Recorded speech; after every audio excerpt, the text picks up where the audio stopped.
Ao anatin'ny fandaharantsika amin'ity anio ity spécial ity fandaharantsika ity ry mihaino adzaina any tokantrano any spécial mahakasika ny fon ifanandeha zany ny tapany voalohany tamin'ny fandaharana fa fandaharana faharoa androany mahakasika ny fo tsy ilaza izahay hoe mpitsabo izahay aloha zany tsy eto dia mametraka fa tsy dokotera akory zay eto tsy professeur tsy hoe ity cardiologue fa olona mpanompon'Andriamanitra dia tiako resahana zany ry mpihaino adzaina révérend volana itoka aketo ny zavatra ho avoakantsika eto zany dia baiboly tsika zany dia mamoaka ny tia areti-potia amin'ny alalan'ny baiboly fa tsika tsy nianatra hoe manana diplôma nivoaka ho mpitsabo nefa tsika kosa dia samylaza fa ny fahatakarantsika zava-miafina amin'ny alalan'ny tenin'Andriamanitra amin'ny alalan'ny osotra amin'ny alalan'ny fanan'Andriamanitra zany hoe fanan'Andriamanitra sy tenin'Andriamanitra no entina eto midiscerner ny areti-po ranoray mihitsy manko ny resantsika eto sy ny fijaliana ao anatin'ny fo ao dia ilay fanan'Andriamanitra ilay traikefa be dehibe efanananana ilay osotra indrindrandrindra moa ilay fahatakarana tenin'Andriamanitra no entina manampy antsika rehetrarehetra izay manana areti-po entina manasitrana entina midiscerner hitondranay fanany fahatakarana zany hoe sokafanay mihitsy ny sainareo anapahalalana ny areti-po sy ny tenin'Andriamanitra sy ny fomba fijerin'Andriamanitra azy révérend resaka be dehibe mahakasika ny areti-potsika sy ny fijaliana ao anatin'ny fo ao endrika ity fandaharan'ity dia izao sekoly fanasitranana alohany ao anatiny zany hoe be dehibe révérend volana ireo olona tratry ny aretina nijaly tao anatin'ny fo tao be dehibe zany ny aretina tao anatin'ny fo tao ohatra hoe angoisse eo koa ianao hitanisa spasmophilie be dehibe zany ny aretina azo ao anatin'ny fo ohatr'izay koa moa zany hoe olona stressé be ny stress ao anaty olona stressé olona tratry ny angoisse olona malahelo lava olona be fanahiana tsy hay hazavaina fa manam-panahiana foana misy fotoana indray moa lazain'ny olona mihitsy hoe ohatra ny marary saina satria ohatr'izay mihitsy ilay izy fa vokatr'ilay fanahiana loatra any anatin'ny fo mahatonga an'izay be dehibe le aretina any anatin'ny fo antsika moa zany tsy hitanisan'le areti-po izay terme ilazan'ny dokotera azy hoe grand cœur sy ny rehetrarehetra fa le fijaliana any anatin'ny fo zany no tena ho resantsika be dehibe to révérend hita ao anaty baiboly reo aretin'ireo ary baiboly no hazavaitsika eto baiboly no etsika nasitranana olona fa zao révérend ny alohan'ny afatsika manazava nyity ten'Andriamanitra ity sy ny areti-po ny angoisse anazavany spasmophilie ara-baiboly tsika ny stress rehetrarehetra dia ianao aloha io mba hitantara kely hoe efa mba nisy kosa ve aloha ny sitrany zay manko zao fanontaniana avy hatrany hoe nareo manasa anay ireo nareo ohatrany hoe manentana anay ireo hoe tongava fa afaka sitranina ny fo mararo ny fo maratra efa nisy ve aloha ny résultat mazava loatra satria efa tena nisy tokoa ny résultat tsara zany tsy hoe résultat tsara moa zany fa efa nisy olona tena sitrana mihitsy tao anatin'ity resaka spasmophilie ty satria izay moa lohatenin'ny fandaharantsika androany io aretina io dokotera tena tsy mahita fanafany amin'io fa rehefa nisy olona anankiray zao niditra tato amin'ny sekoly fanasitranana tsy anankiray moa fa maromaro mihitsy izy ireo dia sitrana tao anatin'ity aretina atao hoe spasmophilie ity izay tsy ahitany dokotera mihitsy tsy hoe ratsy ny dokotera fa izay tsy ahitany dokotera vahaolana mihitsy misy aza ny sasany tena hoe rehefa so any ambanivohitra de any izy loha maka saina de any izy mba milamina ny sainy zany sisa ny vahaolana omeny dokotera sy ny solution omeny dokotera fa rehefa tonga tato amin'ny sekoly fanasana nefa ty olana anankiray ity de tena sitran'Andriamanitra hatramin'ny fara mandraky ity ny androany tsy rahazaina intsony izy hoe spasmophilie tsy ray fa be dia be tsindriko kely aloha zay hanona anarana zao tsika misy anabavy Lydia zao tato na rehefa miditry ny tranony zay ipetrahana de mijaikojaiko fa na feona taratasy aza de mampidobodoboka be mampihetsiky ny angoasiny ary efa ny andro fahafatesana foana misy anabavy iaingo zay koa tato efa nandaniana volatrany amina 200 millions resaka aretina spasmophile fa efa nitetezana hôpitaly tetsteroa farany teo ny joroavimbelona tamin'ny Pasika révérend eo ianao hitantara imaholy ho antsika rehetra zay nanatrika amin'ny Pasika moa de nahita mihitsy satria ity kizivavy anankiray ity izy mbola kizivavy kely de efa tratran'ity resaka spasmophile ty izy zany hoe any anatin'ny fonontany zany de misy fihetsem-po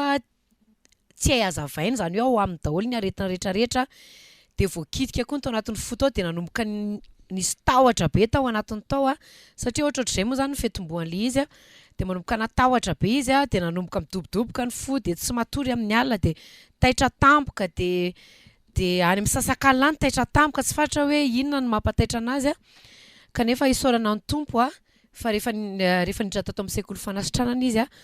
de sitrana soma tsara mihinana fanafody mandra-pahafaty karazany 9 mandra-pahafaty fito mandra-pahafaty nefa amin'izao fotoana zao de tsy mihina-panafody sony ary sitrana tanteraka le aretina moa be dia be satria raha ny fitanisany de misy aretina amin'ny sofiny misy aretina ny maso misy aretina ny orony misy aretina hatrany ambony ka hatrany ambany ny tarehany ngeza be izy manina moa izy ty tsy maintsy mihinana tazomina amina fanafody foana mba tsy orooro sy tsy jaly misy anabavy olona be dia be zany efa sitrany fa zay ho tsarotsika eto no tanisantsika eto anabavy anitra koa zao vadiny olona Ruffin be dia be mihitsy moa evangelista ny tratran'izy ity nen'ity rahavavy anankiray ity indray rahavavy anitra ito zao de ao anatin'ny fo isaky ny reraka izy de mihetsika le izy zany hoe izy zany be dia be mihitsy ny fomba ivelany isehon'le aretina de iny no andikan'ny olona anazy ohatra hoe rehefa reraka le olona de mihetsika le fo rehefa mihetsika le fo de te hitomany rehefa mihetsika le fo de ohatrany hoe satrinao isy olona foana eo akaikinao de sepotra de tsy matory de misy azy ny sasany tena safotra mihitsy ao anatin'ity aretina ity de ohatr'izay mihitsy ty rahavavy anitra ty nefa rehefa nametraha tana nefa izy de sitrana nandalo délivrance be dia be na lehilahy na vehivavy misy hatramina olona raha tato ao anatin'ny fo marary de mampihetsika ny asmany de tena hoe ijaliany kanefa tany anatin'ny fotany no mahatonga azy sepotra tsy afaka miaina mahatonga ny avokavoka lasa tery araka ny lazaiko teo manao hoe raha hitanisa olona be dia be tsika sitrana tato amin'ny sekoly fanasitranana révérend ny amin'ity spasmophile sy aretina any anaty fo de tsy totany saina satria dia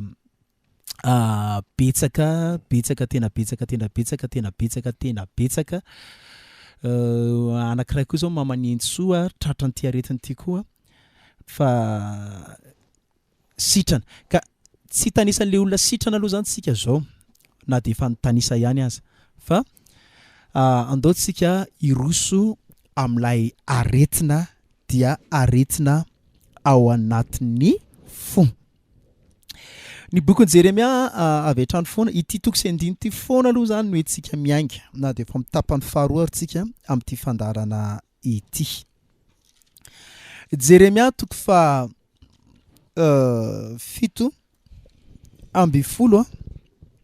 dia ny andiny fasivy ny fo dia mamitaka mihoatra no ny zavatra rehetra sady manana aretina tsy azo sitranina manana aretina tsy azo sitranina. Ny tanisa tamin'ny tapany voalohany tamin'ity fandaran'ity ry mpiaino ajaina fa ny aretina rehetra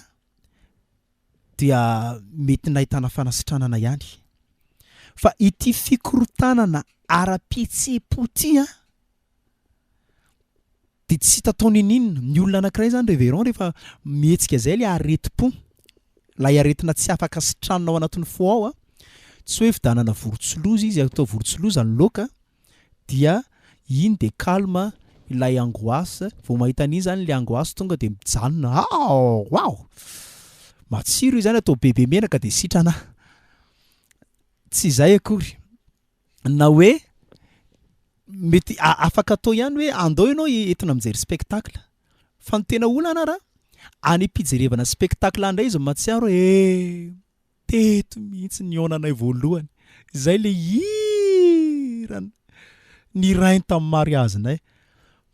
Tsipaka indray izy ihany. De ity zany tsy hita hoe atao ninina. Mihaino tantara amin'ny radio-pirenena izy de efa mihetsi-po satria eritreretiny hoe vadiny Solofo Jose. De amin'ny zavatra rehetrarehetra mihitsy izy zany de tena mora mihetsi-po. Zany hoe aretina tsy haisitrany ty aretiny ty. Be dia be nge ny olona tena hoe atao zay mahafalifaly azy, aza taitairiny, aza ilazana vaovao ratsy, mitony tsarinareo vao miteny. Taitra any anaty fiara ohatra hoe vao misy olona mioraka fotsiny hoay iny nisy vorona nandalo fa izy ny tonga de taitra fa inona ary famonjena izy raha tsy ohatra hoe mahay manamboatra ny saina ainge naka le vorona ohatra zao. Fa olona tena hoe mijaly ara-pihetsepo mijaly ara-pihetsepo. Vao misy olona mioraka fotsiny eny an-tokotany ary na ohatra hoe mioraka ohatra hoe tonga ihany dadabe ohatra. Fa tsy henony akory le fiorana fa izy any an-trano zao maheno fotsiny misy olona mioraka tonga de izy taitra sepitra ara tsy mahay miaina ingana de efa ifamonjena. Mora mikorotana be ny any anaty any. Mora mikorotana be ka spasmophile eo ianao anazava azy alohany dia hiditra amin'ny ten'Andriamanitra avion. Andreo moa tsika de resaka le aretina araka le tenin'ny évangéliste teo hoe tsy mahay resaka science saotra zany tsika ary tsy dokotera ihany koa nefany. Kanefa kosa mba nomen'Andriamanitra fahasoavana mba afaka ny discerner an'ireny aretina ivelany hitan'ny masontsika reny. Satria matetika manko évangéliste ny olona de mitsabo zavatra ivelany. Ohatra hoe le ivelany ihany ny tsaboana fa tsy fantany mihitsy ary tsy takany hoe inona nampatonga an'io aretina seho ivelany io ohatra n'ity spasmophile ty zao. Fitranga ty spasmophile ty de araky ny fahalalana ho an'izay rehetra mihaino amin'izao fotoana izao sy ny mety efa miainana izany koa de misy fotoana indraindray ny olona tratran'ity spasmophile ty de na midobodoboka be ny fony zany hoe manao palpitation be izy zany na izy ohatra ny hoe mora taitra tampoka na izy sepitra zany ny tena hoe hitrangan'ity aretina spasmophile ty. Natao hoe spasmophile moa zany de aretina ao anatin'ny fo izy ty. Anazavazavatra lava be ary aveo satria hoe inona ny antony mampatonga an'ity resaka spasmophile ty. Le izy mety tsy voatsabon'ny dokotera kanefa rehefa nandalina kosa sy nanakatra de re ihany hoe tena afaka tsaboana tsara le izy. Ny atao hoe spasmophile araka rehefa nresantsika teo de ny fomba fisehoany de any anatin'ny fo izy mety misy fotoana indray le olona tena palpite be ny fony na misy fotoana indraindray le olona matahotra any anatiny any na misy fotoana indraindray le olona sepitra amin'ny alina ohatra taitra tampoka. Efa nisy fotoana zao tsika ny fijoana vavolombelona teto isaky ny amin'ny 10 alina de efa miandro fotsiny le vehivavy anankiray hoe higadona indray zay le taitra tampoka. De ny fomba fitrangan'izy ity koa de ohatr'izao koa évangéliste manadino miaina ny olona anankiray tena ohatr'izany mihitsy ny fony zany dobodoboka be fa izy adino ny miaina ety ivelany. Zany hoe ohatr'izany zany ny fomba fitrangan'ity aretina spasmophile ty. Tena ohatra hoe ohatra hoe nanadino izy niaina teny amin'ny vavvorony sy teny amin'ny vavany zany satria aingy ampandeha loatra le palpitation de kanjo adino miaina tena enjana be ny miainana zany ary misy fotoana indray rehefa tonga saina tampoka izy rehefa aveo de hay moa za tokony miaina de zavatra mahagaga nefa tsy mety maty ny olo ohatry fa mijaly be mihitsy zany zay tratrany ty resaka spasmophilia ty ity spasmophilia ty raha tena azavaintsika de ny fomba netombohan'izy ty de resaka émotion na resaka fihetsepo ny tsiry tany anatin'ny olona anankiray zany hoe nanomboka ny zavatra ny tsiry tany anatin'ny tany zany hoe nanomboka nisy fihetsepo izay mbola tsy fantany aloha fa no hitany de izy midobodoboka fo no hitany de izy be fanahiny zay ihany no hitany kanefa izy ty tsy voaingana no nipoitra tamin'ny olona anankiray na lasa taizany ty aretiny ty zany ny olona anankiray na taizany io émotion io na io fihetsepo io fa ny tena marina efa ny zavatra nitaizana azo tao efa hatramin'ny taloha ohatra raisiko ohatra fotsiny hoe mety misy olona zao mety hoe nahazo nitrangana zavatra anankiray ohatra teo amin'ny fiainana ohatra tany amin'ny fahazazana izy de nitrangana zavatra anankiray mety hoe saraka ny dada sy mamany de maty indray ny ray aman-dreniny de aveo izy nanambady de maty indray ny zanany ireny trangany zavatra rehetrarehetra reny evangelista de tonga ny anatin'ny olona anankiray ary tsy amin'ny fotoana tongava le zavatra voalohany iny no mitranga le fihetsepo fa zany hoe misitona fotsiny aloha le fo hidina any anatiny ihany zany hoe ity fo ty zany ke zany evangelista afaka mihazona zavatra anankiray izay tsy fantatry ny olona fa ohatra hoe mihazona izy mieritreritra hoe efa tsy malahelo ny dadako sy mamako tsony efa maty fa tena marina mi zavatra mihazona ao anatin'le fo ao de ny zavatra mihazona iny nefany mbola tsy gravy aloha izy amin'ny voalohany zany hoe mbola tsy lasa aretina be fa ohatra hoe malahelo kely de aveo de rehefa maty dada sy neny tao anatin'ny roa taona de sinda teny de rehefa aveo indray misy trangan-javatra anankiray de tonga indray le fihetsepo misy trangan-javatra anankiray indray ohatra hoe nidiratrosana ny gadra ny vadinao de nisy fihetsepo tonga tanato de manangona le fo ary rehefa manomboka manangona amin'izay le fo de manomboka eo amin'izay izy le mivadika émotion le émotion zany na le fihetsepo lasa tsy hain'le olona tsony no manavaka an'le izy hoe inona ary zany mampalahelo anazy zany za ohatra ny malahelo zany de nefa tsy fantany hoe inona le mampalahelo anazy de misy fotoana indray ny olona ohatra n'ireny evangelista misy fotoana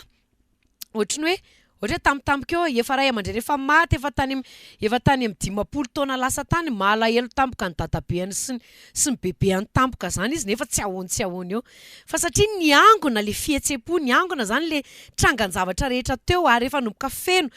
le fo tsy nesorina zany tao de nanomboka amin'izay nitranga amin'izay ilay fihetsepo izay tsy hainy azavaina fa ohatra ny malahelo foana izy ohatra ny te hitomany be zany izy misy olona tena ohatra zany mihitsy tsy ahoany eo izy de te hitomany de mijanona ao an-trano izy de vao harivariva ny andro de te hitomany be izy de ohatra ny hoe raha mba teto zao neny be raha mba teto zao bebe lasa manimanina ny zany zavatra zany nefa zany zavatra zany tsy tonga tao anatin'izany de ho tonga eo amin'ny resaka spasmophilia satria ny atao hoe spasmophilia de resaka fihetsepo le izy émotion anankiray efa mitambatambatra be de be izay tsy niala tao anatin'ny olona anankiray de mivadika lasa alahelo ohatr'izay zany izy zany raha ohatra ka amin'ny resaka ara-panaly izy de mivadika alahelo mbola tsy resaka spasmophilia mihitsy eto vadika alahelo de na io olona io lasa mivadika matahotra satria feno fihetsepo tao anatiny tao ireo tranga rehetra zay tranga teo amin'ny fiainany no voangona tao anatin'ny fony tao de lasa émotion tsy hainy azavaina lasa tsy fantantsony hoe inona moa zany zao le mampalahelo de rehefa antanina izy hoe fa mania anao mitomany tena tsy fantatry misy loha zay mampitomany ary za mino mihitsy fa misy olona be de be ny tokantrano tena miaina an'ity zavatra ity mihitsy tsy ahoany io izy de mitomany tsy ahoany io izy de matsiaro ny zanany tsy ahoany satria tonga amin'izay le émotion ary rehefa tonga ity émotion anankiray ity de manomboka eo amin'izay izy tsy hainao azavaina intsony hoe inona ary tsy hoe nisy olona maty vao eo na nisy olona vao narary vao eo ary ny olona ohatra toy ny evangelista rehefa ohatra ka hoe misy na de avany lavitra be na de namany efa ela be aza ohatra tsy hitany fa henony tampoka hono hoe hoe namono tena de fa izy ny marary voalohany tomambe ndry le fiainana tena mamotika ny fiaina kanefa tena matsy tokony hampalahelo an'le olo zany fa le alahelo mihitsy na le émotion na le fihetsepo mihitsy nefa mipetraka ao anatiny de very izy zany hoe very izy ao anatin'le fihetsepo ananany. Apiko kely ianao révérend azavaiko kely enge raha ohatra zany ankizy raha ankizy zao le olona de ndeha ataontsika hoe nampijalin'ny reny kely na ray kely nanjaly teo anivondray aman-dreny ohatra de nisy ratra tao anatiny tao zany hoe misy alahelo tsy ambarahavana tsy afaka mamoaka ny alahelony izy tsy mba afaka ohatra hoe ampanginina fotsiny izy de tsy mba avela mihitsy mamoaka ny any anatiny fony fa miangona na hoe tafajanona tao anatiny tao le alahelo nefa misy zavatra tena mampalahelo azy de zakainy any anatiny fony any io alahelo io. Ray zahay ny anankiray faharoa koa de ohatr'izao anapiko kely le fanazavana zay fa tafavoaka tsara teo. Any anatiny fony any zany misy alahelo, misy fihetsepo. Efa nanazavantsika tao amin'ny tapany voalohany hoe ny ao anatiny fongy eo de resaka inty fihetsepo sy resaka affection ya de zao resaka émotion sy resaka affection de ohatr'izao manazavantsika hoe le fihetsepo zany resantsika kely aloha neto ao anatin'le olona tao ohatra hoe nahita zavatra anankiray izy hoe nijaly izy tao amin'ny ray aman-dreny de nisy fihetsepo tao izay tsy mba afaka navoaka de zao io fihetsepo io révérend amin'ny fotoana amin'izay io zany efa zavatra ngeza be anankiray ndeha ataontsika hoe ohatran'ny hoe raha biby zany de biby ao anatin'le olona ao de amin'ny fotoana amin'izay misy zavatra eo amin'ny fiainany nalovany ohatra voatrerony izy tao an-trano na tsy mimena goûter izy de le na de misy zavatra mety hoe normal na raha ohatra hoe ndanatovy io raha io de efa raisiny zany efa mampihetsika ny fony satria efa anatin'ny fony ao mihitsy misy fihetsepo voatahiry de efa iny de efa mampihetsy-po hoe io ndray tsy tia io fa nampanaovana raha be indray io fa nilaozana de zay zavatra rehetrarehetra mety ho fihetsika indrindrandrindra moa zany ka tena hoe fihetsika tena hoe mandona moa zany de efa tsy resahana tsony dia manetsika an'le zavatra efa ao anaty eo zany efa misy zavatra mijanona de inona moa zany ilazana zany amin'ny teny vahiny mba mamalakilaky azy de manetsika an'le izy fotsiny ietsehan'le zavatra ty ivela zany le zavatra efa ao anaty ao de ny zavatra ao anaty iny efa amin'ny fotoana mihetsika de ory amin'izay le olona de mitamberina tany amin'le voalohany amin'izay le izy hoe io le tamin'ny 5 taona lasa io le 10 taona lasa za nge tsy tian'ireo raha izahay ohatra anankiray faharoa raha maty vady le olona na hoe za zao mahita olona maty zanaka ohatra de manana fihetsepo be izy tamin'le zanany maty de zao tantara somary mampalahelo moa le izy satria na de efa amatonany maro ara le zanany maty de mbola manana fihetsepo be foana izy mandraky tiany androany ny amin'izay zanany maty zay ohatra tonga ny fotoana tena tsy mivavaka mihitsy izy manontaniana fa manina tsy mivavaka ka androany ny andro nitsingerina feno mety hoe feno 10 taona androany nafaty azy na de efa 10 taona lasa ara de ohatran'le izy le oro be tamin'le zaza vao maty mihitsy le fahorinina de 10 taona tateorina azy mety azony mpiaino tsara angambany hoe oro be tamin'le hoe androtry le fahorina mihitsy zany de le izy oro be tamin'iny mihitsy mbola ohatrin'inany koa izy oro be 10 taona tateorina de tsy mihinan-kanina izy tena hoe migogogogo mitomany midy atrano ary natao hoe vao manakaikikaiky fotsiny ara le andro herinandro ao alohany io na 10 andro melohany afaka 10 andro de efa any fatohany sany de efa manomboka meoro indrindra moka amin'ny dotona le andro de efa tsy resahana tsony fa le fihetsepo rehetra niainany tamin'ny andro nahafatesany zanany de niainany amin'io andro anankiray zay efa 10 taona teorina io folo taona aty aoriana dia tena miverina tena ory ary io olona io a ohatra zay zavatra rehetrarehetra mety tsy aro makasika an'io zanany io a dia mampihetsi-po azy daholo. Ohatra mahita olona mitovitovy amin'ny zanany izy any amin'ny arabe dia efa mihetsika ny fihetsem-pony dia efa mitomany izy. Mitovy be amin'ny zanako na dia tantara efa folo taona teo aoriana raha tsy ndriko tsara tsy misy tena hoe tsisy fanadonoana mihitsy mifanohatra amiko mihitsy zany moa zany tonitony olona tony. Za tena olona mora manana fanadonoana fa mahita fotsiny izy tovy be tamin'ilay zanako dia efa ory izy. Maheno feo izy ohatr'izany mihitsy ny feon'ilay zanako rehefa miteny dia efa ory izy. Mahita akanjo izy nanana akanjo ohatran'iny izy fony fahavelony dia efa ory be izy any anatiny any. Tena ory. Na hoe raha indrindra moa zany ka hoe misy fotoana tena hoe ahatsiarovana hoe raha mba teto zao lay zanako. Dia io olona io zany révérend tena hoe satria ny sainy sy ny fony dia mifantoka any amin'ity zavatra ity foana zay tsy normal. Za moa ito dia mametraka sady zavatra tsy normal. Misy olona révérend manana affection tena tsy mety tapahana mihitsy amin'ny olona maty. Tena hoe manaiky olona tena akaiky, olona tena tianao. Fa misy olona tantarana ampimiamo izy ity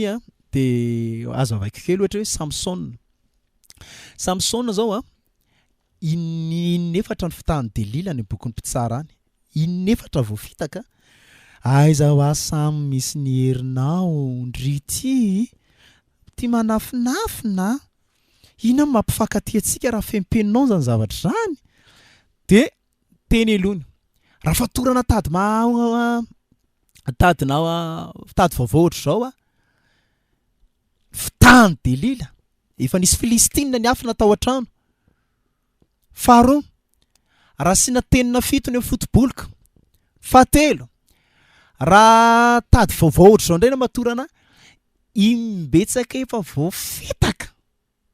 voafitaka tamin'ny Delila fa tiako za ahodinareo ny lohako ny ary efa iny dia iny. Tsy mahalehilahy be sandry sy lehilahy mahery ty resaka fihetsem-po ty fa tsy normal mihitsy ny fihetsem-pon'izy ty Samson hoe ale famitahana dia famitahana efa inefatra efa saiky maty izy no zavatra nataony vehivavy io. Raha andeha ataoko hoe vehivavy mpamosavy zany dia tena zay mihitsy hoe inefatra efa namosavily vehivavy izy. Inefatra efa teo ambivitry ny fahafatesana.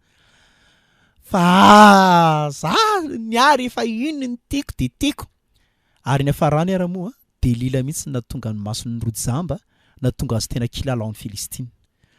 Tena nisy fihetsem-po tena lalaovany Delila mihitsy tao anatin'ny Samson natao. Ary Samson re tompoko dia mampihetsi-po azy foana io. Tiany io. Tsy laitra kisoka tsy laitra hodina. Rehefa tiany io dia tiany. Na namosavy azy io na nampidikizo azy io na nampisaraka azy tamin'Andriamanitra io na nampisaraka azy tamin'ny fianakaviany io. Tiako rangahy io tiako io. Dia noho ny mpihaino rehetra ny zavatra teboka anankiray avoakako sady révérend dia zao. Ny olona ohatran'ny Samsona zao zany dia teo hoe nanao ny tia vehivavy mihoatra noho ny fitiavana an'Andriamanitra. Teboka anankiray sady zay tena petrako révérend fa ny olona anankiray rehefa tena hoe tia an'Andriamanitra mihoatra noho ny fitiavana vady, tia an'Andriamanitra mihoatra noho ny fitiavana zanaka, tsy ho tratran'ity zavatra ity mihitsy. Tsy ho tratran'ity. Fa tahaka ny Samson, fa ny olona tena hoe mametraka olona sampiny fony mihoatra noho ny fitiavana an'Andriamanitra. Be dia be zao ny olona raha maheno an'izany mety tsy anaiky. Zahay tia an'Andriamanitra, za raha mivavaka. Fa ny tena marina nge mahatonga ny olona tianao io tena hoe makarary ny fonao. Nazahoanao aretim-po. Amataonao ny maro jereo tsy mahavateny ianao tianao mihoatra noho ny tompo. Misy fitiavana no mihoatra noho Andriamanitra.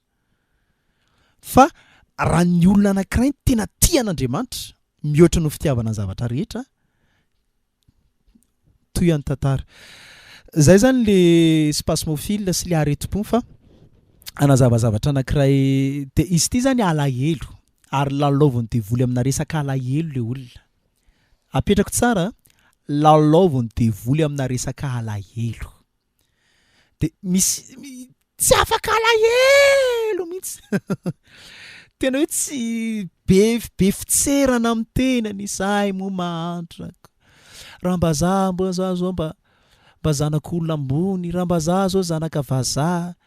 raha mba zah zao ny olona ohatran'ny tony révérend de manana rêve hatramin'ny ray maraina. Tsy matory fa de manofinofy eo hoe tena ohatra ny hitako ery zah olona malaza ny olona ohatran'ny tony olona tia mikitokatokana. Raha mba zah tena zah zao de tena zah zao zanak'olona mpanan-karena de tena mirêve tena be rêve izy zany ary tsy matory hatramin'ny ray maraina fa de tena mirêve. Nefa zavatra tsy possible tsy ho tanteraka izy afrikanina tsy afaka no vazaha mihitsy fa tsy afaka no lava orona mihitsy zany fa tsy maintsy mipetakorona foana fa de tena mirêve de ohatr'izay de mitoy ny tantara hitsabo mono ataontsika eto. Ny baiboly no jerentsika ovakiny révérend ny baiboly amin'ny teny français de amaky amadika azy amin'ny teny malagasy rehefa avy eo. Avy hatrany de Matthieu 4:7 ovakitsika. Matthieu 26:37 ovakitsika. Amin'ny baiboly teny malagasy moa ohatr'izao le izy fa mazava kokoa izy amin'ny teny français. De nitondra ny Petera mba amin'ny Rolland zanak' Zebedio izy nalahelo am-posy ory indrindra de hoy izy taminy fadiran'ovana loatra ny fanahiko toy ny efa ho faty. Vakitsika ny amin'ny teny français ao anaty baiboly teny français moa izy de tena mazava tsara mihitsy de ho adikako mihitsy amin'ny teny français mihitsy le verset teny gasy teo. Hoy izy le teny manao hoe il prit avec lui Pierre et les deux fils de Zébédée et il commença à éprouver de la tristesse et des angoisses. Il leur dit alors: mon âme est triste jusqu'à la mort, restez ici et veillez avec moi. Amin'ny teny malagasy zany de azavaiko amin'ny teny tsotra hoe nanomboka nahatsapa alahelo sy angoisse. Ary mitoy hoe izany azavaiko hoe any moa le resaka hoe angoisse rehefa avy eo fa ilay alahelo izy sy le inty le angoisse tao anatiny tao zany de tena niainany mihitsy mandra-pahafatiny. Niainany mandra-pahafatiny. Jesosy Kristy tompo zany fampaherezana aloha no ho an'ny mpiaino. Jesosy Kristy tompo raha misy olona tena nijaly ara-pihetsepo tena faratapony de Jesosy. Mety hiteny ianao hoe efa misy rano ny foko. Mety ilaza ianao hoe tena orobe ny foko fa mitaintaina lava. Feny fanaintaina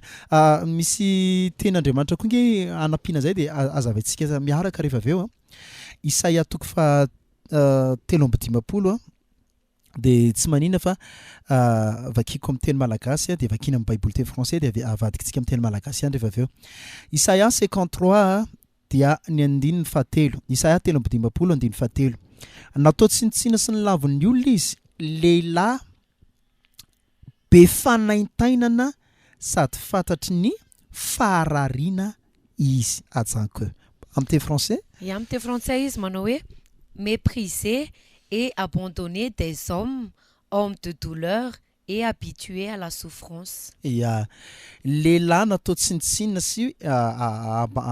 nitsoahana zany ohatry ny hoe lozan'ny olona rehetrarehetra. De hoe lehilahy niaina tao anatin'ny fanaintainana ary zatra fijaliana. Tena hoe niaina tao anatina fanaintainana. Ry havana malala manaiky hoe misy olona tena marary fo. Révérend raha misy fanaintainana aloha ny tena reo hoe marary. Za koa manko mahatonga antsika mitoreny efa toetsika sitrana. Efa sitrano ny tompontsika de manampy ary tena fitiavana, tena ao am-ponay. Tena tianay nareo. Za tena tia andretom-piaino reto. Tena tiako mihitsy ho sitrana. Za manokana de efa niaina tao anatin'izany hoe fanaintainana ny fo zany. Révérence fantatra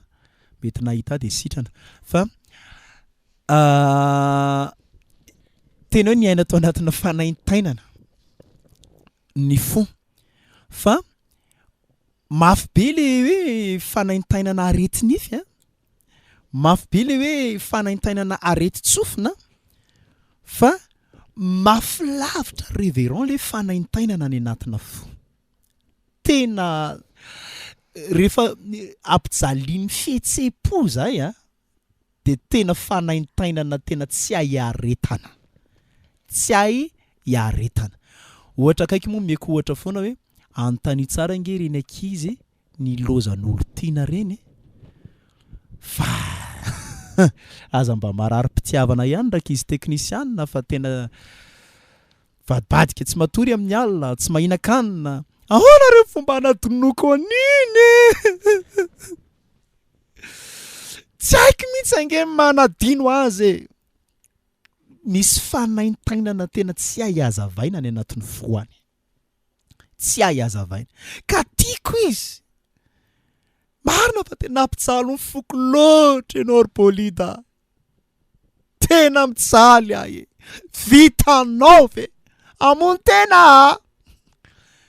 Misy fanaintainana tsy hay hazavaina. Jesosy Kristy tompo révérend sy ny mpiaino rehetra de zao. Ny Baiboly manao hoe lehilahy be fanaintainana. Ny dikan'izany zany révérend aloha de zao. Tsy manam-piadanana ny olona manana an'ity aretiny ity. Tsy mba manam-piadanana. Ohatran'ny hoe miteny zany ary ohatran'ny hoe mampalahelo zany. Tsy mba manana fitsarana. Tsy mba misy fitoniana. Tsy mba reny mihitsy hoe fa olona ory. Zay misy milazainy Baiboly hoe ory izy, lehilahy ory. Lehilahy ory. Fa amin'ny Baiboly teny français izy de hoe olona tena hoe be fanaintainana. De le hoe nahory azy zany de nazavainy tsara teo hoe satria izy natao tsinitsina sy nilaozana, nitsoahana, navela irery. Ry havana malala, teboka anankiray ngeza be. Anisan'ny tena mahory, tena mahory ny fo. Ka mahatonga azy tena be fanaintainana rehefa ianao ny ilaozana. Rehefa ilaozan'olo tiana. Rehefa ilaozana amin'ny amin'ny alalan'ny fahafatesana. Rehefa isarahana. Rehefa ilaozan'ny ray aman-dreny. Ilaozan'ny zanaka. Ory. Tena ory. Ary tena misy fanaintainana re mihitsy any anaty any. Fanaintainana. Ary eo le indraindray le tsy mahay mionona. Tsy mahay mionona. Dika zany révérend eo anao iteny. Anisan'ny zavatra anankiray zany tokony ataon'ny olona ohatrantony de miala amin'le fiainana maherery. Ya, zay indrindra evangelista satria ny olona rehefa ao anatin'ity aretina ty moa zany na ao anatin'ity hoe resaka spasmofila ty satria be be zao nefa andraisa tato amin'ny sekoly fanasitranana de matetika zany ny olona ohatrantony de ohatrany hoe mitady olona foana izy hoe akaikiny satria matahotra izy hoe raha maty rehereto de ahoana dadako efa nandao ana, mamako efa tsy otsony, zanako efa tsy otsony, za rery ny eto. De ohatry hoe satriny isolona foana zany eo akaikiny satria matahotra izy no irery. Arak'ilay ten'Andriamanitra teo de Jesosy hoe Jesosy de nilaozana. Zay mihitsy moa no malaza azy hoe abandonné. Ny olona zany rehefa mahatsapa an'izay hoe abandonné zay de tonga am'le hoe tsy ampy affection am'izay izy. Manomboka tonga eo am'le hoe tsy ampy affection izy, zany hoe tsy ampy fitiavana izy, tsy ampy tambitamby izy, tsy ampy ohatriny hoe ohatra hoe mba nomena attention kely izy ohatra ny hoe ohatra nisy fotoana izy ohatra mba hoe rehefa mba afampanadinana dia mba nitenenina hoe bravo mahay be anao toy izy foana, tsy mba nahazo an'izany zany atao hoe olona niloza na abandonné, zany hoe tsy mba nahazo affection tamina ray aman-dreny, tsy mba nahazo affection tamina fiarahamonina fa ohatran'i Jesosy teo mihitsy hoe méprisena, zany hoe nampijaliana mihitsy zay mihitsy moa fandraisan'ny olona zany zavatra zany mihitsy zany rehefa misy an'ity hoe resaka spasmophilie ty izy dia tsy tiany amin'izay izy rehefa manomboka tsapana izay zavatra izay, izy io zany tena marina tsy trangam-piainana eny ivelany fotsiny fa any anatiny ihany izy araka ilay tenin'ny evanjelista teo hoe zavatra any anaty iainany any anaty ihany hoe mahatsapa izy fa nilozana izy ary manomboka eo izy dia te hiantoraka aman'olona foana, te hiankina aman'olona, tsy te hamita zavatra iray. Matetika révérend le olona misarabady zavatra mandeha ho azy ty ho an'le olona le arakiretika hoe taizandray kely na ndreny kely mandeha ho azy koa zay na olona maty vady mandeha ho azy dia mpianatra anoy ianao rehefa avy eo fa Jesosy zao tena niangavy ny mpianatra mihitsy hoe ordralahy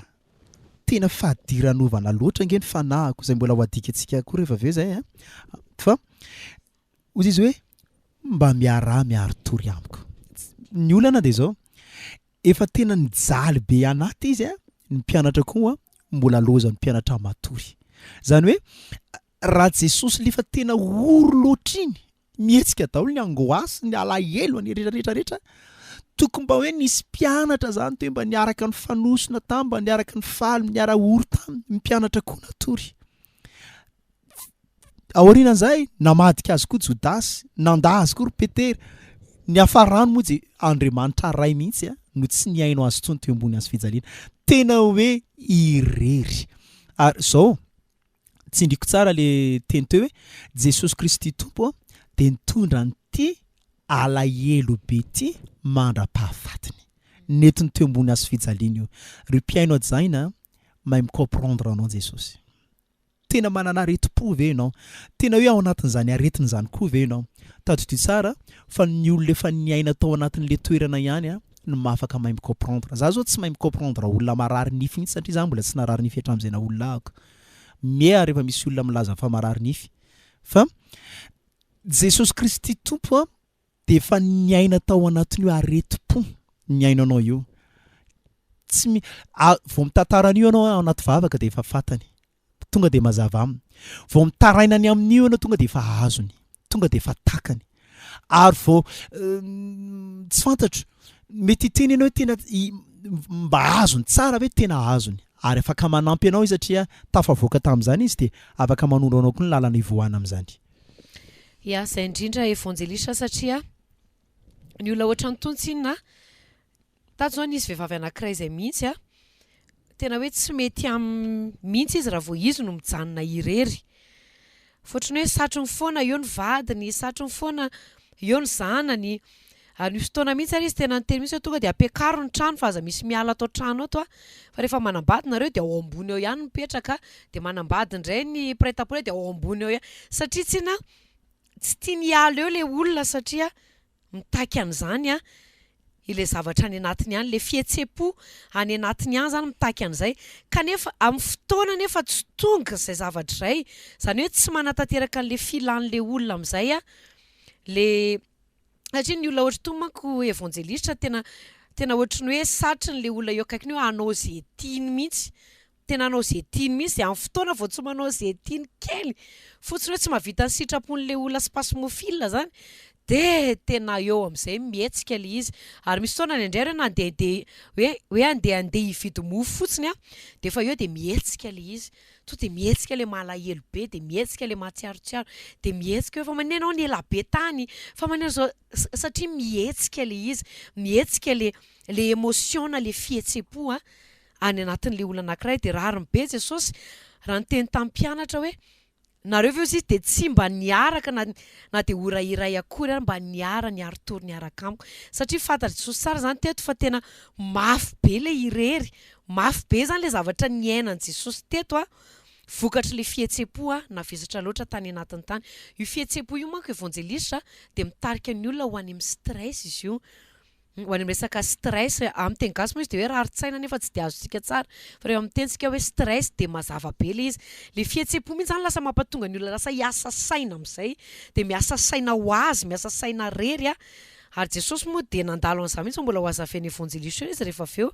Fa tena lasa miasa saina ho azy ianao. Ho anao zay mihaino amin'izao fotoana izao tena sura mihitsy fa miaina an'izany ianao. Hoe rehefa manomboka tsy hainao intsony no micontrôler les émotions de misy zavatra mampiasa saina tsy ahoana fa tonga ho azy de ohatran'ny miasa saina de eo amin'izay mampatonga an'le tahotra tonga amin'izay evangelista. Tiany mampime bakon'le fo le saina de miasa saina. De indraindray na olana tsy de tena goava anara de krotana be sain'le olona. Misy ange révérend olona tena hoe manana ny ato rehetrarehetra izy fa na de mandray 50 millions par mois izy manana fiara maromaro etokotany manana trano manana lova be de miasa be ihany ny lohany de ohatran'ny olona farahidiny reny izy de tena mamelona fanahiny zay angamba ny malaza azy hoe rehefa mihetsika amin'izay le any anatin'ny fo dia lasa be fanahiny ary zay mihitsy moa le toy an'le vakeo ange le Matthieu inty na Luc angamba ny maromaro kokoa izy tsaratsara kokoa vakina zay akaikaiky anao vakina révérend izy vakinao zao Attends, les Matthieu 26 38 26 38 ya ozy izy Jesosy manao hoe mon âme est triste jusqu'à la mort, restez ici et veillez avec moi. Ozy izy hoe manentena loatra sy malahelo loatra ny fanahiko izy mandra-pahafatiko mba mijanona eto de ndao hiaraka hiaro-tory hiaraka amiko. Nila namana zany Jesosy teto. De zao amin'ny any amin'ny Luc izy de mivoadra mihitsy ny olona zany rehefa tonga amina faratapony amina fikorotanana ara-pihetsepo révérend volana dia lasa mivadika raha mihitsy ny atsembohany mivadika raha mihintsy ny atsembohany ka tsy mbola nahita olona aloha na de nikorotana ohatran'iny ara-fihetsepo mbola tsy nahita olona tany amin'ny hôpitaly aloha ny voadrany atsembohany tantine nahita amin'ny hôpitaly na i tontonay de ny atsembohany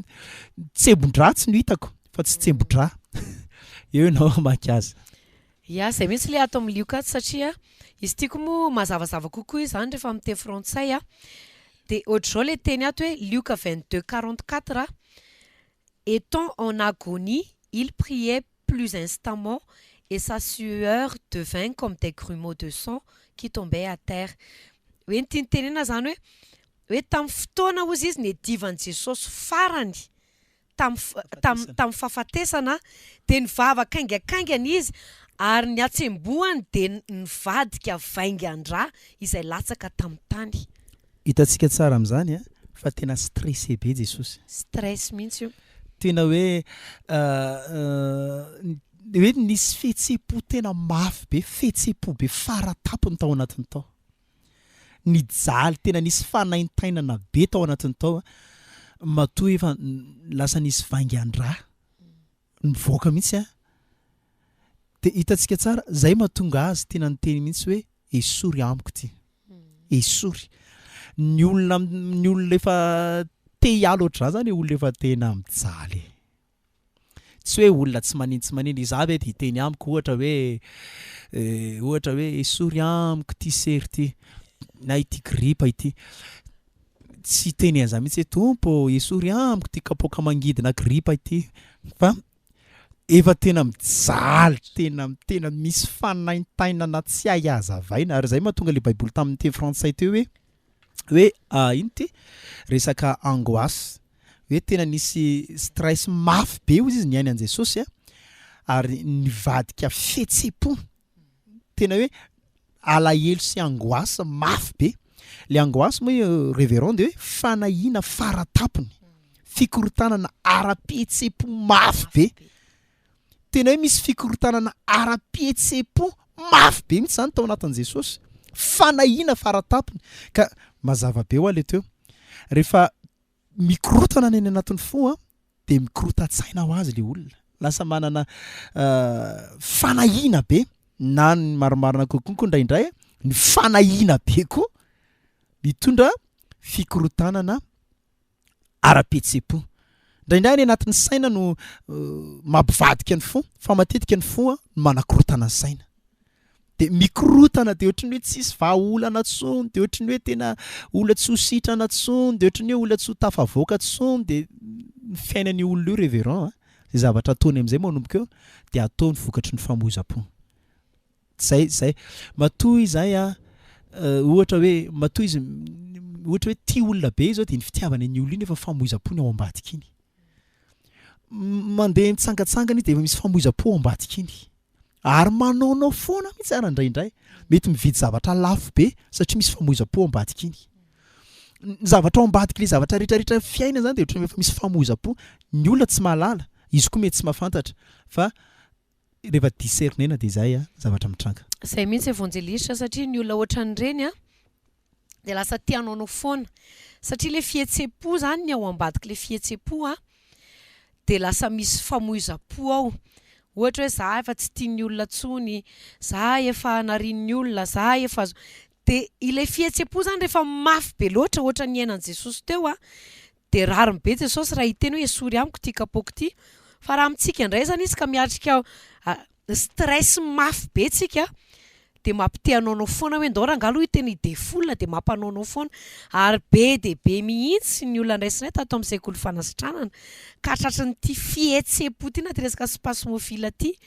tsy mbola nisy olona anankiray ka tonga teto aminay ka tsy nilaza hoe efa saika hanamony tena mihitsy fa leo be leo fiainana za ve tsy mety sitrana mihitsy satria izy manko de rehefa nitarika hatramin'ny aretinao efa hafa indray le izy fa tsy ndajara teo amin'ny resaka spasmofila tsony ary indray tena misy devoly lasa miteny mihitsy any anatiny ihany hoe ianao tsy sitrana zany tsony fa raha zay ianao de mamony tena de iny famohizam-po iny no mampatonga an'le olona lasa anaonao foana amin'izay rehefa avy eo lasa mampatonga le olona lasa te hamony tena lasa te hanao zavatra tsy fanao satria hoentin'le famohizam-po ao anatiny ao mijaly be zany ny evangelista ny olona tratran'ny ty resaka spasmofila ty ny dokotera de spasmofila ny anarany satria zay no andikany azy fa rehefa adika kosa izy aty amin'ny resaka ara-panahy aty amin'ny discernement aty amin'ny resaka délivrance zany aty amin'ny tontolo ara-panahy de ireo rehetra reo ny tena marina zany fihetsepo izy io tsy hain'ny olona contrôlena intsony tsy hain'ny olona azavaina tsony ary na ny dokotera ary tsy hain'ny olona fehezina tsony ary na ny dokotera za de lany aiky satria ny dokotera fanafody calmant aza zao nefa nahita olona mihitsy nomena calmant ana fihetsepo fa trop be zany hoe avekay eto amin'ty zao tontolo zao ty efa misy calmant ana stress hoe omena calmant ianao fanafody mba hikalmena stressinao enjany zany zavatra ara-panahy spirituel zany zavatra zany kanefa ezahany dokotera tsabona amin'ny alalan'ny fanafody comprimé ina moa nijanona am'zany ko androany alina fotsiny ianao matory de raha pitsondray io miverina tsy voatsabony zany io evangeliste saiko na mety mbola manakambara kely ngam ianao ngeza be zay zavatra nyteneninao zay atao anaty baiboly be de be ny vahaolana teboka anankiray aloha de tena matetika de morona makany amin'ny asana devoly ty zavatra ty mba tiako anindry kely zay ngambany ianao hoe nanao ahoana ny délivrance ana olona spasmofile tato mafimafy kely zany délivrance ana olona spasmofile kanefany rehefa tena nanaraka ny sitrapon'Andriamanitra sy nanaiky zay zavatra rehetra nytenenina sy narany sy nampahalalana anazy zay zavatra rehetra nitakarina teo de délivrer le olona mafimafy kely satria tsy mitsabo fihetsepo zany no tena sarotra indrindra mitsabo fo maratra de mitsabo olona malahelo lava zany zany tena zavatra farany sarotra indrindra ary za mihitsy mampatonga an Jesosy miteny hoe izany hoe ny fo de manana aretina tsy azo tranona izany mahalala azy satria na ny olombelona ary zany tena tsy afaka ny mitsabo an'izy io fa ny tena marina rehefa tao anaty vavaka nitsabony ty resaka spasmofila ty de zay le izy vao afaka fanontaniana avy hatrany de mipetraka ao sekoly fanasitranana ianao afaka ny discernena tsara ve ny fanahy atao ambadiky ny spasmofile. Afaka ny me ohatra hoe discernena tsara. mba liana be zao mpiaino hoe mba na de tsy izy rehetrarehetra raha hoe mba misy ohatra hoe ina zao mety fanahy hita atao ambadiky io. Ya, satria ilay izy moa tena asana devoly. Ny zavatra anankiray tsina rehefa niverimberina sy tsy hainao tsony no micontrôle azy a, de efa misy fanahy am'izay ao ambadiky iny. Ianao zany aza mieritreritra ny aretina tsotra tsy aretina tsotra zany io fa misy fanahy ao ambadiky io. Rehefa tsy sitrana ohatr'izay ianao a de devoly zany ao ambadiky io a. Misy fanahy be dia be zany ao ambadiky izy ity voalohany indrindra aloha a, de misy fanahana fahafatesana. Le fanahana fahafatesana io zany a mampatonga an'le olona lasa ohatrany hoe satry no faty misy an'io daholo ny olona spasmofile rehetrarehetra hoe ohatrany hoe voalohany indrindra na izy a ohatrany hoe tsy hoe satry no faty fa misy izy a tena hoe satriny izy hoe tokony efa ela be amin'ny maty na faharoa manaraka an'izay a na le olona matahotra no faty. Io zany tena zavatra mitranga sy miteniteny be fanahy anankiray, fanahana fahafatesana anankiray miteny ao anatiny matahotra no faty izy. Satria ao io fanahana fahafatesana io rehefa anao délivrance olona moa za de tena nahita mihitsy a, to de karandoha be ny tao ambadiky le izy a, karandoha de squelette be tsy tête de mort fotsiny hoe lohana karandoha fa to de karandoha be tsotro zao fotsiny a, ny ao ambadiky izy tao ambadiky le olona tao ambadiky le fo zany hoe miandro fotsiny zany satria ny tena marina évangéliste ity spasmofile ity tsy inona ny tena marina mahafaty tampoka ary ny fahafatesana zany de eo akaikinao foana. Zay no mampatonga an'le hoe fanahana fahafatesana de araka ny tenenitsika teo hoe fanahy mpampiorooro, enjana be izy raha mpiorooro a any anatin'ny fonao. Misy réseau-na fahafatesana. Misy réseau-na fahafatesana zany hoe mampiorooro anao izy a, hoe anao aloha de maty androany na ohatra hoe zanakao tsy maty akory fa hoe azo iny de voadona tomobile satria te hampa-stressé anao le devoly.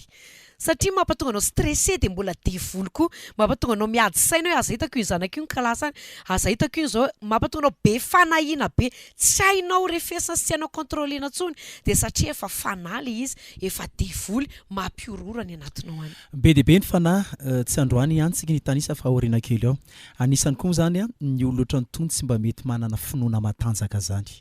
Malemy finoana tena hoe malemy tanteraka ny saina. Fa zao ao anaty baiboly inona ny toy ny tantaran'i Jesosy révérend rehefa nietsika ary tia angoasy, nietsika tia aretina alahelo be tsy tena voadra mafy tena mafy nahazo an' Jesosy Kristy tompo de zao ny zavatra nafinaritra, nisy anjely tonga nampahery azy, ry havana malala fa olana anankiray ngeza be ty atoroko anao ty. Ny zavatra fikorotanana ara-pihetsepo sy any anatin'ny fisainana lalany ry havana de tela azo aminao ahako fa tena hoe fampaherezana tsy tamaso ngeza be zay fa mbola ho azavako manaraka koa zay hoe fampaherezana goavana be satria nidina ambany be mihitsy zany Jesosy teto le fanahina tany anatiny sy le orooro de tena anjely mihitsy nidina révérend nampahery azy. Ary mahita sika révérend ao lolo kely ao isaky ny hiomana amin'ity azo fijaliana ty Jesosy ohatra tao tendrombohitra oliva de tsy mpianatra ny nampahery azy fa Sekoly. Zany hoe misy zavatra ivelan'ny tontolo mihitsy nanangana ny tany anatin'ny tany, nidina Sekoly, nidina ny anjely, nidina Andriamanitra ray ka antso nataoko eto ry havana malala tsy matetika sorena mako ny olona rehefa any an-trano ka mihetsika ny areti-pody nenareo ohatra miteny le olona inenao koa amboariny saina fa manina nefa raha manamboatra foy vao maika le olona tezitra ka tsy efa manamboatra saina foana fa leo an'izany fa tsy zay ny ilaina fa misy olona zany na mba tsy tenenako hoe misy olona spécial nge zany hoe Elisy Mosesy zany nidina nampahery Jesosy spécial nge zany hoe anjely nidina nanala le alahelo sy le angoasy tao anatin' Jesosy tao. Ary tsika miara mahita fa Jesosy nge rehefa nazo le fampahirezana tonga de sany atrika ny azo fijaliana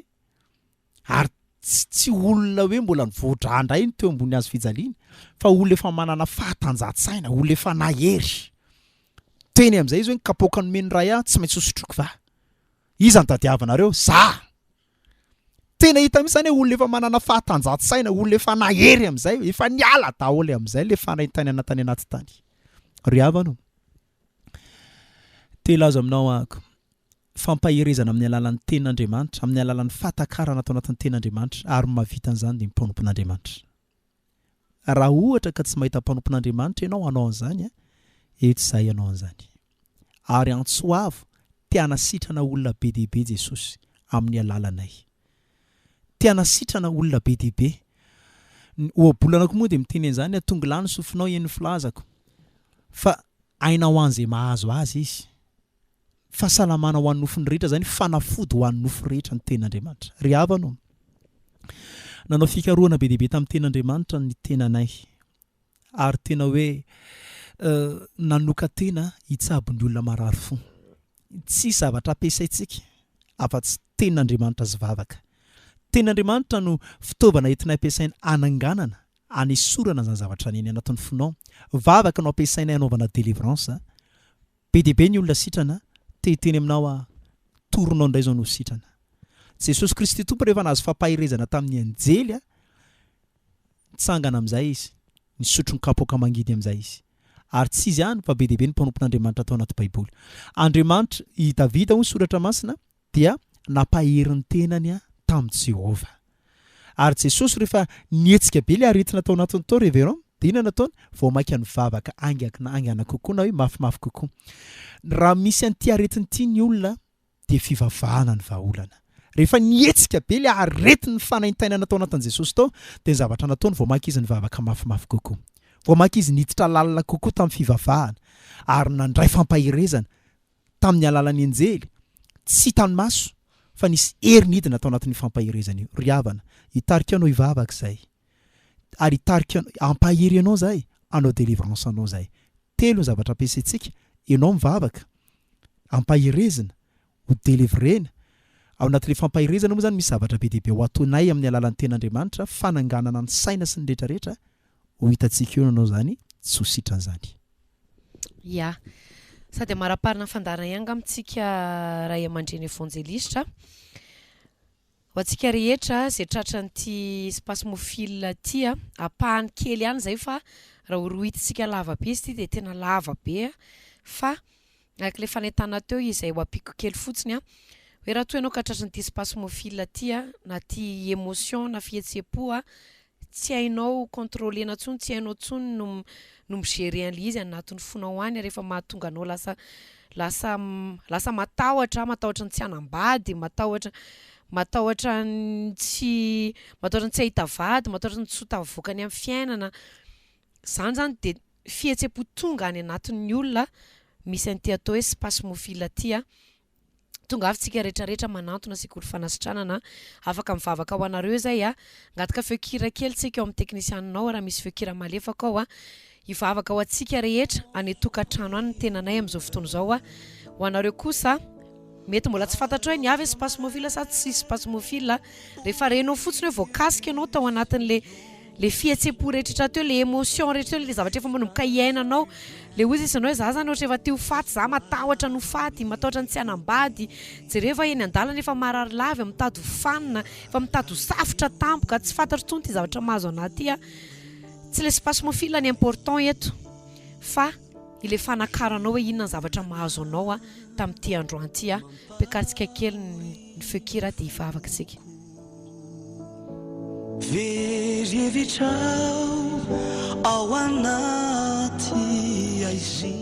Antsika hiarivavaka amin'izao fotoana izao dia ametro tana ny fonao amin'izao fotoana izao dia hiarivavaka tsika rehetrarehetra. Mankasitraka anao izay Jesosy Kristy Tompo raha mbola afaka mivavaka ho an'ny mpiaino rehetra izay miaino amin'izao fotoana izao fantatray Andriamanitra fa tena te hitsabo ny tsirairay avy ny tokantrano andray ianao satria ny ainanao zany dia tianao zany Jesosy ho takatra ny tsirairay avy izay miaino amin'izao fotoana izao androany Jesosy lenao efa nitsangana no tonga androany hanasitrana an'izy ireo any anatin'ny tokantrano ihany niza manana areti-po niza Jesosy spasmofile niza Jesosy mahatsapa ho irery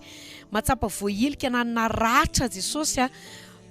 tany fahazazany tany dia mivavaka amin'ity fotoanandroany ity satria fatako fa tsy misy zavatra tsy hainao atao hainao no mitsabo an'izany Jesosy satria ny aretanao hatrany amin'ny hazo fijaliana izany ozy itanao fitaiko hatrany ambony hazo fijaliana izany mba halalan'ny olona fa ny ambo mbola faratapiny ary izany nandresy an'izany rehetra izany amin'ny alan'izao vavaka ataoko izao Jesosy ninina fahavesara-po rehetrarehetra ninina émotion rehetra tsy hain'ny olona contrôler anatin'ny fony ihany misy olona amin'izao fotoana izao tena malahelo be foana ary ny hainao izao fandarana izao izy Jesosy dia tena mitomany be izy satria tena reny mihitsy hoe ho anazy ny teny izany ary tena reny mihitsy hoe izy miaina izany fa izy le mitomany foana maraina atoandro hariva dia mitomany misy olona koa hoe Jesosy amin'izao fotoana izao misy vehivavy maty ny vadiny tsarovany foana izany vadiny izany isan'andro ary efa mampatonga émotion tsy hainy hazavaina any anatiny any amin'ny alalan'ity vavaka ataoko androany ity ny androako ny fanahy maloto rehetrarehetra satria fatako fa ny devoly dia afaka milalao ny émotion ny olona anankiray na afaka milalao ny fihetsepon'ny olona anankiray mandidy ny asana devoly rehetrarehetra mandidy ny alahelo rehetra fanahana alahelo dia livreko amin'ny anaran'i Jesosy Kristy tompo izany dia manomboka hiala anatin'ny fon'ny olona any manomboka hiala zany amin'ny alalan'izao vavaka ataoko androany izao manomboka hitomany zany olo zany ary io ny ranomaso farany ho avoakany satria tsy ranomaso nalahelo tsony io fa manomboka ranomaso ivoahany zany fanahy zany hiala ao anatiny ao dia manomboka ho maivana ny fony manomboka tsy avesatra tsony izy ary manomboka tena reny mihitsy izy hoe tena tsy miaina amin'izany resaka areti-po zany izy amin'ity fotoanandroany ity mandroaka ny fanahana fahafatesana koa satria mahita olona tena miorooro isaky ny alina isaky mipaika any amin'ny enina arivo dia miorooro zany olo zany Jesosy matahotra ny masoandro miletika io satria amin'ny fotoana izy voavoaka hatrany ka mahita ny masoandro miletika io dia efa tahotra ny tonga any anatiny hoe maty ianao androany raha alina indray zao dia efa hitranga indray ny angoasinao amin'ny anaran'i Jesosy Kristy tompo ny androako fanapampiorooro rehetrarehetra amin'ny anaran'i Jesosy Kristy tompo ny androako an'izany dia tsy mahazo manan-kery anatin'ny fony tsirairay avy tsy mahazo manan-kery tsy saiko miteniteny anatin'ny saina ihany koa satria mahita devoly miteny anatin'ny saina koa amin'izao fotoana izao hoe aza mino an'izany teny izany ianao indray dia tsy maintsy matinay ianao indray tsy sitran'izany misy devoly mihitsy aho tena manohatra n'Andriamanitra amin'izao fotoana izao manohatra ny olona te ino fa piteno io devoly itsotra fotsiny finoan'ilay olona mba tsy ahafahany olona io tena ho tafatsangana fa miteny androany ity manapotika izay fanahy maloto rehetra mipetraka any anatin'ny saina any ka miteniteny andro manala manomboka mijanona daholo izany ary ho ajanoko amin'ny anaran'i Jesosy Kristy tompo ho ajanoko izay fanahy rehetra izay devolitra miteniteny ao anatin'ny saina mampiorooro mabe fanahiana mampitombo fanahiana amin'ny anaran'i Jesosy Kristy tompo ny anajanonako an'izany tsy mahazo manan-kery ao anatin'ny retolo retsony manomboka amin'ity fotoanandroany ity mankasitraka Jesosy io fa fantatra fa niasa maherinao tany tokantrano tany Andriamanitra mety be deabe ireo mbola tsy voatononay kanefa matoky kosa Andriamanitra fa tao anatin'izao vavaka izay nataony ny raisana androany izao dia mino fa be deabe ny sitrana tany tokantrano tany tsabonao ny fon'ny olona araka ny tenao hoe iza ny mahalala ny fo afa-tsy hainao rery ihany izahay tsy mahay an'izany ny olombelona tsy mahay mitsabo an'izany dokotera tsy mahay mitsabo an'izany fa ianao Jesosy nitsabo an'izany tany tokantrano tany mankasitraka Jesosy io amen.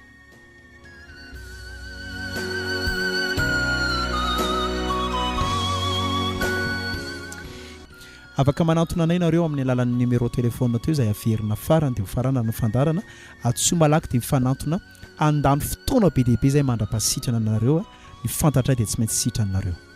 ya averiko la ratarbi teo ny RTL 033 14 345 24 na ny Telma 34 19 336 34 mandra-piontsika rehetra mandra-piona ray aman-dreny Evangelista.